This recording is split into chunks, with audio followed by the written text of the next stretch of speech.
आज हामी विशेष योग जुन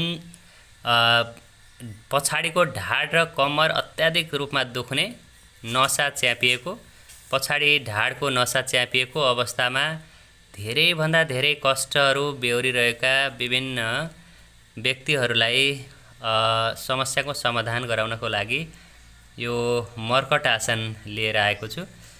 बिस्तारै त्यहाँ देखाए जस्तो भिडियोमा देखाए जस्तै देब्रे खुट्टालाई दायाँतिर मोड्ने। अब बिस्तारै देब्रे खुट्टालाई दायाँतिर लगिएको छ र बायाँतिर फर्केर हेरिएको छ र हात चाहिँ बिस्तारै विपरीत दिशातिर हेर्नुस्। ढाडको नसा अहिले मजासँग तानिएको छ, जति सकिन्छ बिस्तारै मोडौँ। अब फेरि सिधा अनि त्यसपछि अब फेरि यो मर्कट आसनको दोस्रो रूपमा खुट्टा सिधा र बुढी औँलालाई समात्ने र फेरि विपरीत दिशातिर मरक्क भएर हेर्ने। यसरी अब फेरि अर्को खुट्टाको पालो आउँछ।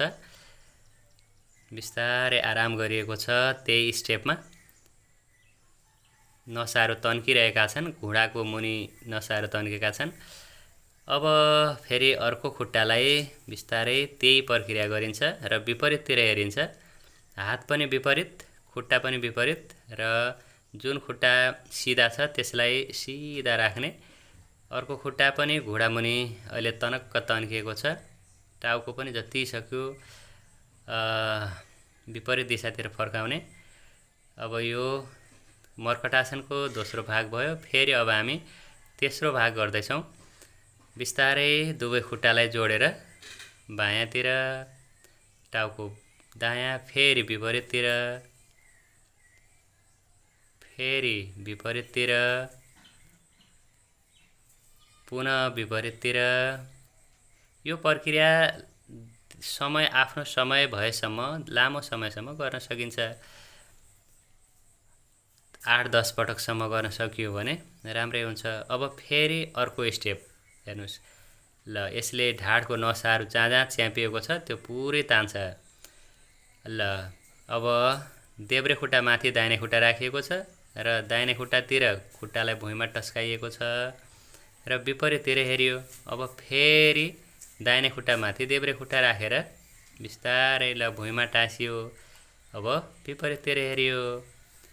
यसले पछाडिको नसा, ढाड, कम्मरमा रहेका नसाहरू, पछाडि स्पाइनल कर्डमा च्यापिएका नसाहरू सबैलाई एकदमै स्वस्थ र आफ्नो ठाउँमा ल्याउने काम गर्दछ।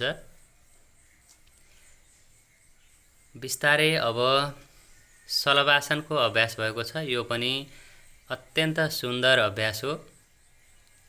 बिस्तारै दाहिने खुट्टालाई उठाउँ, बिस्तारै राख्ने, अर्को खुट्टा उठाउने, त्यसलाई पनि राख्ने। अब बिस्तारै शलभासनको अर्को भाग, दाहिने हात, दाहिने खुट्टा र देब्रे हातलाई तन्काइएको छ। फेरि दाहिने हात र देब्रे खुट्टा, विपरीत हात, विपरीत खुट्टालाई तन्काउने। तन्काउँदा खुट्टाहरू चलाउन सकिन्छ। बिस्तारै यो अभ्यास पनि निरन्तर आफ्नो समय भएसम्म 3-4 पटक दोहोऱ्याउन सकिन्छ।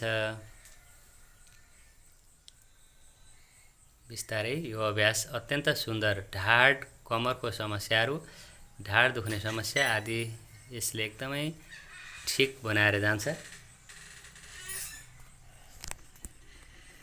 यसरी गर्न सकियो भने हाम्रो पछाडि दुख्ने ढाड, कम्मरहरू सबै एकदमै ठिक भएर जान्छ।